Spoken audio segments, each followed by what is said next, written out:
In a certain part of Academy City in the middle of the night, a white-haired boy known as Accelerator is filling his shopping cart with an unusually excessive amount of black coffee cans. After getting outside of the store, he is met by a group of delinquents who tries to attack him, though obviously to no avail. He mentions to himself that since his defeat in the hands of Toma, he is no longer considered the strongest in Academy City, even though his powers still remain and that he is still a level 5. While walking, he passes by a certain apartment complex and is annoyed by the noise created by two certain characters. He uses his vector powers to mute out any sound from him as he continues to walk alone. However, unbeknownst to him, he is being followed by someone. After a while, the person comes close enough to him for him to notice and uses his vector powers to unmute sound. With this, Accelerator discovers that it is from a voice of a little girl who calls herself Misaka twice. Annoyed by her, Accelerator continues to walk along, ignoring the girl, though she continues to try and talk to him, telling him that she has been trying to get him to notice her all this time. Suddenly, Accelerator remembers the name Misaka. Accelerator removes the cloth from the girl himself and sees that the girl is completely naked, making her cry. The girl says that she is the 20,001st clone to be produced for the Sisters Project and says that her codename is Last Order. She continues by saying that since the experiment has been nullified, she was apparently released from her tank in the middle of the incubation process, as is the reason why she appears so small in comparison to the other clones. Last Order states that since Accelerator has connections with the researchers, she could use him to contact them for her. Accelerator gives an immediate response to her that he is not interested, which somewhat disappoints Last Order since she has nowhere else to go. Apparently feeling sorry for her, Accelerator lets Last Order follow him to his apartment building. When they get to his room, they discover that Accelerator's room has been trashed. Still uncaring and yet somewhat expecting of this, Accelerator lays down his purchases and proceeds to sleep on a relatively intact couch to rest.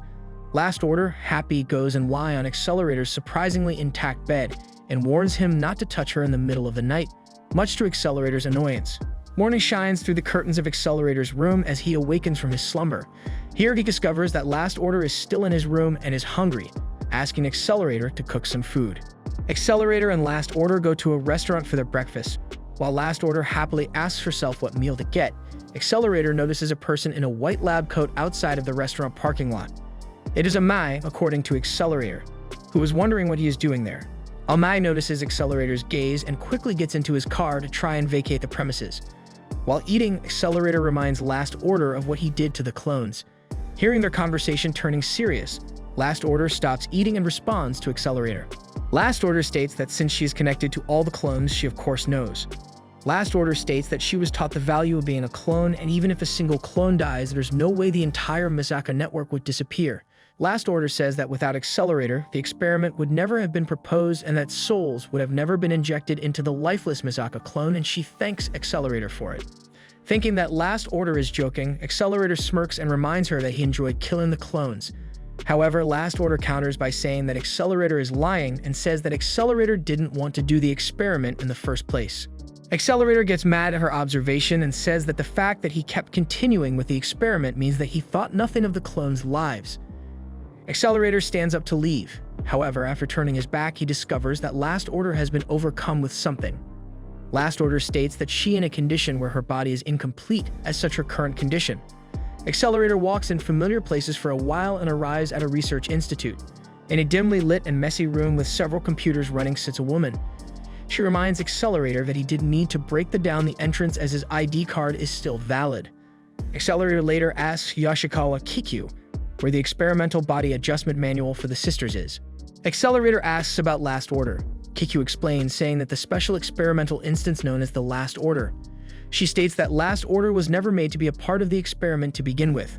The point of the sisters was to be killed by Accelerator, and that it requires having 20,000 battles for the experiment to finish. Kikyu continues and says that Last Order is not part of the experiment, but is the command center of the Misaka network, and is the reason why her development has been held up, and why she took care of her even after the experiments was terminated. Kikyu, however, states that 7 days ago, someone has overwrote her program with malicious code. Because of the effect of the malicious code, Last Order ran away from their laboratory as a response. Kikyu continues by saying that the virus will activate tonight, which would spread and infect through the Misaka network and will make it go out of control, where they'll initiate an indiscriminate attack against all humans. Hearing this, Accelerator only laughs at the interesting situation and asks who the suspect is.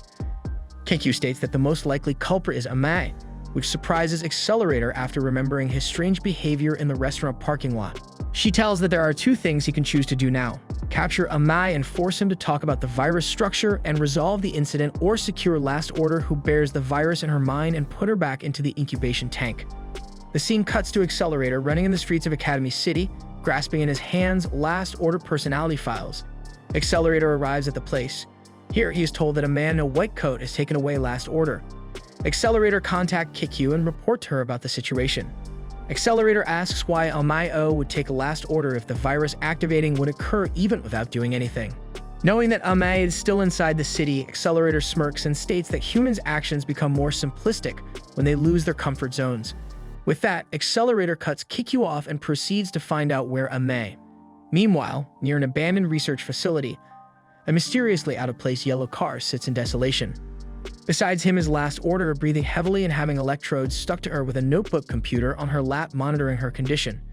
He pleads to Last Order to be alive at least until after the virus gets activated. Suddenly, an omen of doom appears before Amai, slowly coming towards him in black and smiling as the Accelerator. Out of sheer terror, Amai tries to desperately start his car. He floors his car towards the still smiling Accelerator. However, it is all for nothing, as Accelerator's powers easily crumples his car, making sure that Last Order is safe in the process. Smiling still, Accelerator taunts Amai, asking how he should play with him. Amai desperately tries to get out of his car, but is stopped by Accelerator, who tells him to calm down. Amai later faints. Seeing Last Order's current state, Accelerator asks if they can stop the virus using only the equipment Amai has. Kikyu, however, states that is not possible, as to overwrite the virus, they would need a specialized incubation tank and a testament machine. During the conversation, however, Accelerator begins to notice a distinct sound coming from Kikyu's line. Here, Kikyu reveals that she is heading towards where Accelerator is using a car, as it would save more time, and reveals that she has finished 80% of the analysis of the virus code infecting Last Order, and that she'll make it by midnight. Suddenly, a voice can be heard from Last Order and starts to speak in gibberish and moving erratically. Almost instantaneously, several warning signs begin to pop up on the notebook computer screen. Concerned, Accelerator asks Kikyu what's going on.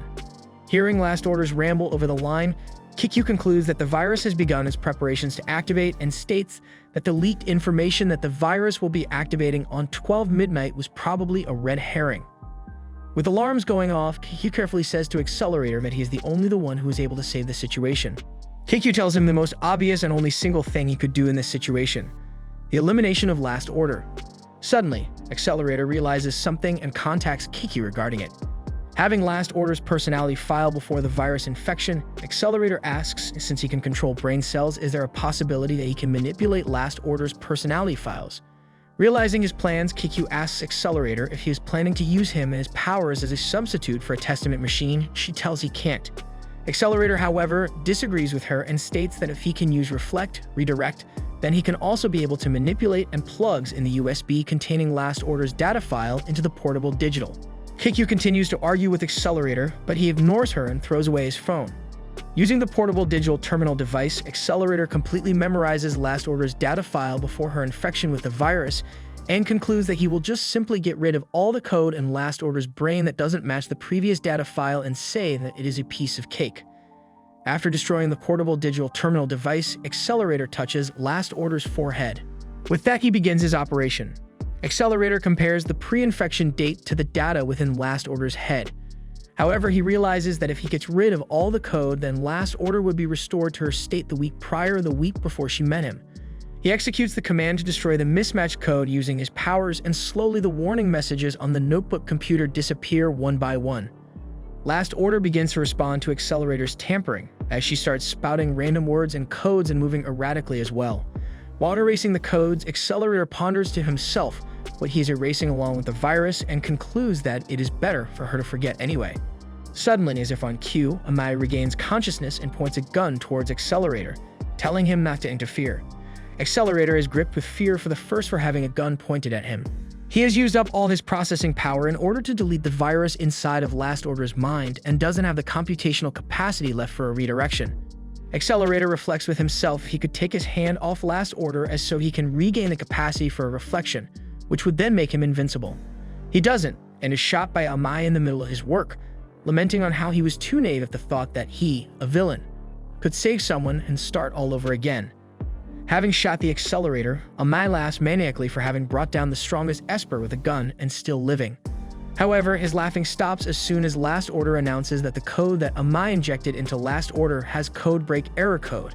Due to the error, Last Order deems that the processing of the command to be sent to the Misaka network where it would force the sisters to attack humans has been aborted. Seeing the failure of his operations, Amai points a gun at the unconscious Last Order. Angered that his fears were correct, Amai fires the handgun. Suddenly, a hand emerges and manages to protect Last Order, reflecting the bullet back towards Amai's handgun, destroying it and injuring his hand. Writhing in pain, Amai turns his head and sees his worst fears come to fruition. The Accelerator has survived and has managed to compute a reflection right before the bullet reached his brain. Accelerator emerges holding the gaping and bleed hole in his head and gives a sinister smile. However, Accelerator finally succumbs to his wounds and falls to the ground. Seeing Accelerator fall to the ground, Amai reluctantly checks his body and concludes that he has indeed not moving and with his powers not working. With that, Amai takes another gun from his lab coat and points it at Accelerator. He mocks Accelerator, saying that in the end he didn't have the ability to finish off jobs just like heroes and states that they are rotten regardless. Then a small gunshot rang out and Amai began to bleed. Here, a woman named Yoshikawa Kiku holds a small pistol with her. She was the one who shot Amai.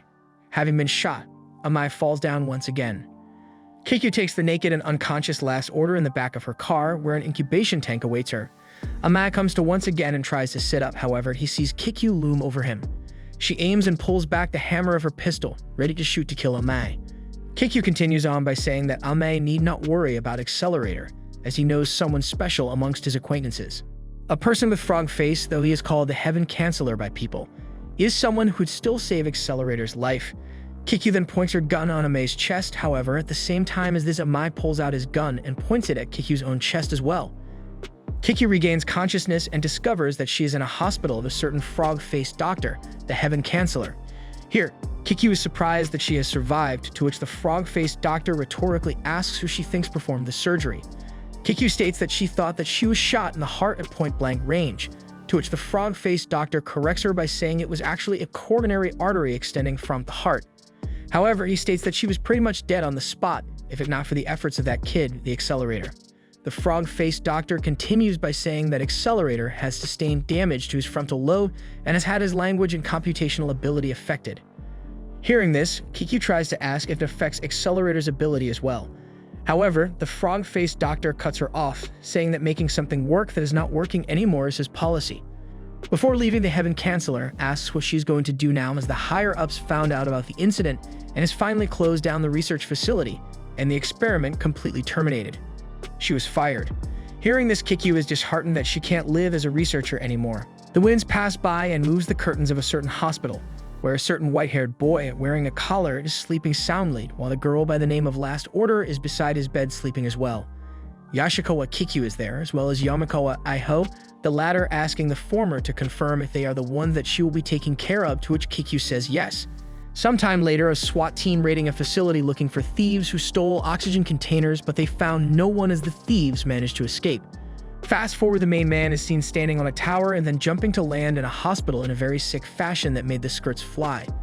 He walks out as no one's business, but gets stopped by the adorable Misaka. She scolds him for leaving his bed, so he tells her to go away. In response, she ever cutely hugs his leg, and they go to the doctor's office to remove bandages off his head due to being shot in the skull. The SWAT team arrives at the hospital. The policewoman talks to a lady and tells her what happened in the facility and how the thief escaped using a weapon that can cut through almost anything. She also adds the weapon that was stolen. Seems like it's going to be used against Accelerator, and indeed she was right, as a crazy girl arrives at the scene and blows up cars.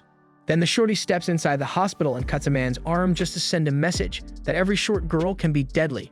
However, Accelerator looks unfazed as he reads his book while the lady tells him to get out as the girl is looking for him.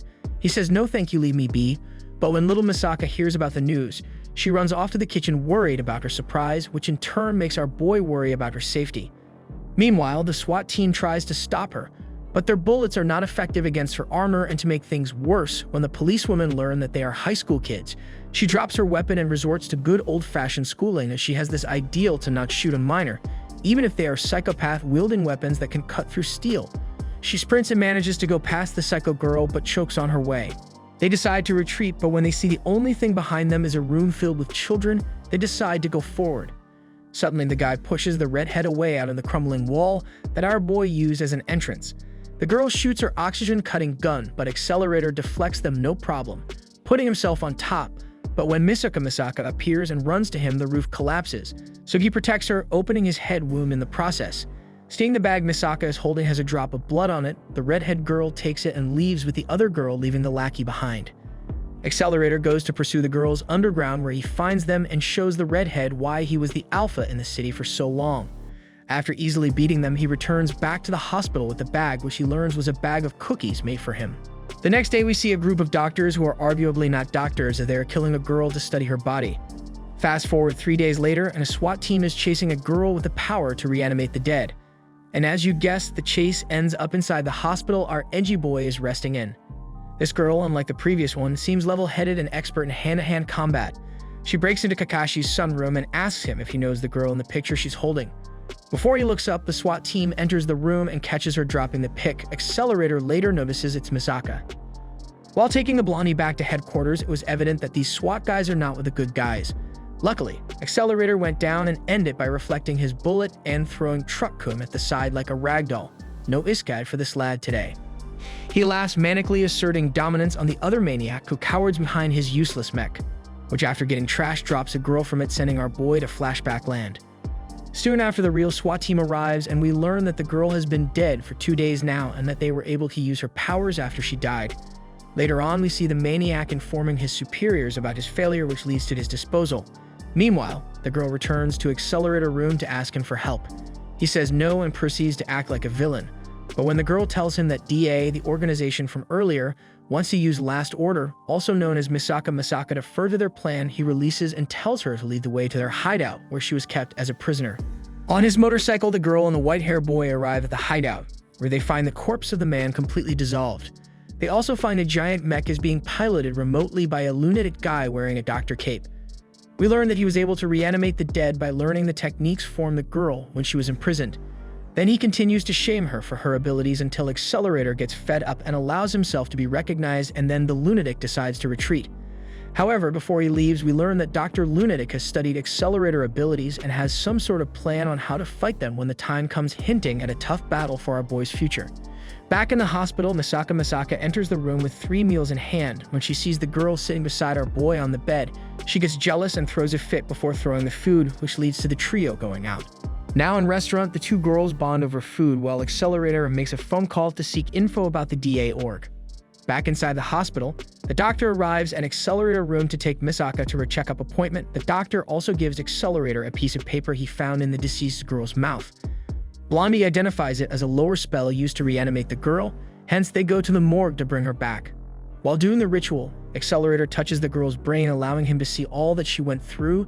The ritual is cut short by 2 fake SWAT men. Unlucky to them, they get their asses handed out by a half-naked dead girl, to then get taught a lesson about true villainy on the hand of Accelerator. Sadly, he collapses mid-lesson due to his unhealed wound, so one guy manages to run outside where he gets confronted by Eye Goggles Misaka.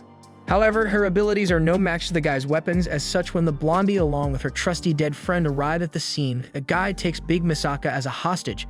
Meanwhile, on the other end, Accelerator wakes up after the pretty quick surgery to find out that the blondie is not in the room, meaning she's still chasing the guy. He gets approached by another Misaka, who updates him about the situation and tells him that Goggles Misaka has been abducted by the group. Then he gets a call from his lady friend to give him more info about the org. Later on, we find out through a phone call with the lunatic doctor that a high-ranking official who is in the DA organization is fed up with the organization mistakes and their extreme behavior. So he calls a lady to let the kids go, and they are freed after destroying one of DA's hideout while searching for Misaka's whereabouts. Following that, we see the SWAT bros raiding a factory. They engage in a gun showdown with DA's fake SWAT bros. Meanwhile, we see Blondie is still on the chase while Accelerator is still in bed after the surgery, so we go back to the raid location. The DA dogs are panicking as we see them asking the lunatic doctor about the situation of his big weapon. He informs them that he needs the hostage first. As such, they tell him where Goggles Misaka is heading. He thanks them and ends the call, revealing that he is planning to ditch these losers once he has the girl and the weapon. Outside, the combat is still on as the DA men try to deliver the girl to a set location. We also see the 4 kids discussing their next move. After managing to subvert the SWAT team's attention by using a mech, the fake bros smuggle the girl. But then they get spotted by the alpha lady. She chases the main guy and manages to stop their escape. Then the scene shifts to the four menace kids who are getting closer and closer to the action, entering it with a bang, literally and figuratively. They easily dispatch the big red machine, destroying parts of the hideout and sending the still unconscious Misaka flying. Luckily, the blondie arrives and catches her midair, who in turn gets caught by the half-naked dead redhead. Then the four kids ask them to hand the girl over. They refuse, leading one of the four to transform into a part battle bunny mech. Our boy is seen flying possibly to the location where the bunny girl is sharing her twisted opinions on teachers before being cut by a wild DA lunatic who gets a freezing end, to then turn to the alpha lady. Luckily, the dead redhead jumps in, rescuing her. That said, the fight seems far from easy for the redhead, as the bunny chick is way overpowered, so the blondie steps in, giving the redhead some upgrades with her spells, managing to gain the upper hand. Then they decide to go for the blondie, forcing the dead girl to protect her, sacrificing her arms in a very bloody fashion that we probably can't show. Luckily, the man arrives, saving the day with a kick-ass entrance that not only impresses the blondie, but also the short-haired chick on the enemy team. She offers him a spot, but as you all know, Accelerator is a lone wolf, so he brings the girl to her feet and throws a 5-ton machine on her. She gets saved by the team. Witnessing his power, the team pulls a very impressive coordinated attack, locking the main man in a burning tomb and finishing him, or so they thought, until they hear a voice coming out of the death trap. Yep, the man stands tall. They didn't even burn his cloth or harm a single hair on him. Something I can't say about their situation, as our boy dismantles them easily one by one, saving the day. After the dust settles, the blondie keeps nagging over and over for Accelerator to become her master, which is kinda cute and wholesome, seeing how high they perceive him. She also does that waifu holding the back of the t-shirt thing. Sadly, the wholesome moments ended when 3 mechs descended from the sky. They are being controlled by a half-naked lady who seems very insensible. She snatches Misaka and flies away, so Accelerator pursued, then reaching a rooftop where now the lunatic doctor is in control of the machines, and he tells our boy that unlike the other ones, these 3 are level 5, same level like him. That said, our boy is rank 1 level 5, meaning although these machines are overpowered, he is the ultimate badass with his ability to control his surroundings. The lunatic doctor has no option but to flee. We learn that the process of downloading the 10,000 Death Misaka clones experience has already begun. It became clear by using this info they are aiming to create the first level 6, and from a flashback episode, we learn that the half-naked girl always standing behind the doctor is his sister, or used to be, as he wanted to make her level 6 so she can conquer her sickness. They brought Blondie along just in case things went wrong. The girl killed herself since her brother was against using her in his research. Then she was brought back using a spell, but she's not really back. The current girl with the doctor right now is very twisted, and the doctor doesn't know she's using him. Anyways, back to the current time, the chase evolves into an aerial battle that messes with the data downloading. On the ground, the police evacuate citizens from the area near the fight. However, they are too slow, as one of the machines destroys a building over the heads of people to slow our boy. After he saves the people and destroys one of the mechas, he flies away, having managed to locate the hideout of the doctor, and although he manages to save Misaka, the data download is already finished. The doctor, like your typical anime villain, tells our boy his plans on how he is planning to turn his little sister into the first level 6 before leaving him to fight once again the 3 mechs. But this time, they are all juiced up with the data from Misaka clone's death. The machines transport him outside, so the process of making the girl a level 6 can start safely. The fight begins, and it seems the tag teaming of the steroid-up machines is a bit too much to handle. On the other end, the blondie arrives at the scene. She tries to stop the doctor by telling him, "It's not your sister, you silly Becca. It's an evil spell that resides in the spell. It's controlling your sister's body." Yet the man with a sister complex doesn't believe her. Back outside, our boy went Super God Saiyan mode, creating a flaming tornado that destroyed the camera of the transporting mech, stopping their tag teaming. And then he turned to the main one, turning its metallic ass into a shish kebab, to then finally destroy the last one in a sick fashion, which the doctor applauds and compliment, while the blondie tries to sneak and separate the dark spirit from the dead sister's body using a dagger. Unfortunately, she gets cut by the doctor, which resulted in him getting the sharper end of the knife, and in the downloading to be successful. The girl wakes up all fine and dandy, freaking the blondie as she doesn't know who's in control anymore. That said, when the girl notices her brother's guts have turned inside out, she awakens her new powers that come in the shape of a big tentacle monster. She then uses her tentacles to cover herself in order to evolve further. Seeing all this, the blondie for some reason keeps trying to convince a man on the verge of death that this being is not his Oni-chan, as if it matters. And when the girl emerges from the cocoon, the guy's smirk turns upside down when it was revealed the girl is not his sister.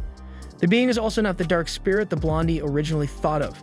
Turns out the girl's dead body is actually being controlled by the fourth headmaster of her family who, before getting killed centuries ago, bonded his spirit/memories to the spell they used to reanimate the dead, giving him control of the robotic dark spirits that lays in the spells. It is also revealed that he is doing all this to achieve the family-long goal of creating the perfect golem that can counter God himself, and using the empowering machines the nerd made combined with the spell's minor boost as well as the memories of 10,000 death from the Misaka clones, he was able to achieve that goal. The girl tries to talk him out of the idea, but for no avail, as she is talking to a guy in a dead girl's body who has a god complex. It's safe to assume that reason is out of the window at this point, especially after he gets back to the cocoon and ascends in the shape of a tree under the disapproving eyes of Accelerator. Suddenly, the world below loses all colors. Only thing that has color is the tree and Accelerator. Yes, he looks pale as always, but the rage in his eyes complements it. He attacks the person multiple times, resulting in gallons of blood to be spilled. However, it is all useless as the attacks have no effect as the being keeps on regenerating. The being leaves Accelerator with the blondie who is having character crisis while it goes and ascends to godhood. Soon after, through words of encouragement, the group heads deeper inside the building where they find that Dr. Bastard still hasn't given up. He leads the way through shortcuts under the creepy gazing eyes of the BH, who seems worried that they will get to her before the final power-up is achieved. So it decides to attack everyone on sight, realizing that it speeds the process. Now action rams up inside as it's attacking the group with tentacles and dead soldiers, who easily get defeated, but they are way too many and the power-up process is going way too fast now. Also, to make matters worse, Accelerator's power battery is running way too low. When they reach the top, Accelerator feels an overwhelming power they can't reflect or manipulate.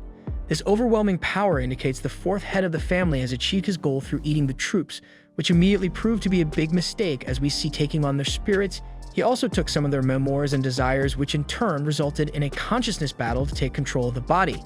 That said, when the group gets to it, Blondie attacks and the monster acts like the dead sister, tricking her to drop her attack before it scolds her for being too stupid to run the family. Seeing all this, Accelerator talks sense to Blondie, and she gets back at it alone yet again since Accelerator has run out of power. Misaka, on the other end, using her electric power, stops the machine connected to the being, giving the Blondie an opening to jump with the knife.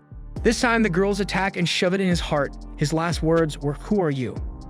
Accelerator said, "I'm a villain too, but the difference is I'm a lot stronger." After the big fight ended, the sister appeared and thanked them before passing along with her brother. Suddenly, the thing they are standing on starts moving. The Misaka clone tells the group it will explode, erasing everything in sight, and the follow-up shockwave will destroy the city. So our boy dashes muster the last drop of energy his battery has and blocks the explosion, deflecting it to the sky. He seems dead laying on that lap pillow, but then he moves his lips, bringing joy to the fangirls' hearts. Back in the hospital, Accelerator reads a book before sending Misaka to buy him some coffee to stop her napping. The alpha police lady chit-chats with him while the blondie is hanging in the morgue to release the redhead's dead body, which surprisingly proves to be an emotional goodbye. Ending the series with Accelerator drinking way too much coffee on top of a tower before getting back to the usual business. The end. If you enjoy this video, be sure to subscribe for more amazing recaps.